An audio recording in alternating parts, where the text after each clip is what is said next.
મારું નામ કૃષ્ણા શ્યામ રાજાણી છે. મારા હસબન્ડનું નામ શ્યામ હેમંતભાઈ રાજાણી છે, જેની જોડે મારે 4 વર્ષ પહેલાં કોર્ટ મેરેજ થયેલા હતા. ત્યારબાદ અમારા બે પરિવારને એક કરવા માટે ધામધૂમેથી અમે મેરેજ કરવાની વાત કરી, તો એના પરિવારે વારંવાર કંઈક ને કંઈક કહીને એ વાતને ટાળતા રહ્યા અને આની વચ્ચે અમારા બંને વચ્ચે અવારનવાર મારા કેવા મના ના પાડવા છતાં પણ શ્યામ રાજાણીએ મારી હારે અવારનવાર સંબંધ જોડવાની પ્રયત્ન કર્યો. ત્યારબાદ એ ઝઘડાના લીધે અત્યારે હું રાજકોટમાં એક અલગ પીજીમાં રહું છું અને આજે સવારે એ બાબતે હું મહિલા પોલીસ સ્ટેશને એના ખિલાફ એક અરજી કરવા માટે ગઈ હતી.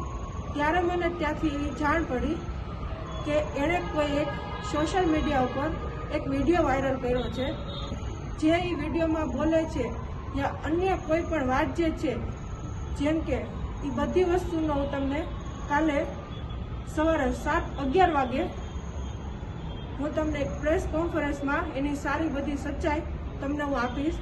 જેમ કે અત્યારે હું એની ઘરવાળી વાઈફ હોવા છતાં પણ એ એક અન્ય સ્ત્રી જોડે સંબંધી બાંધે છે, જેનો હું કાલે ખુલાસો આપીશ. જે છોકરીનું નામ ધારા કરીને છે, જેની જોડે એ અત્યારે એક રિલેશનમાં પણ રહે છે, જેનો બધો પુરાવો હું તમને કાલે સવારે 11 વાગે એક પ્રેસ કોન્ફરન્સમાં એની બધી માહિતી અને એની પૂરી સચ્ચાઈ તમને હું આપીશ.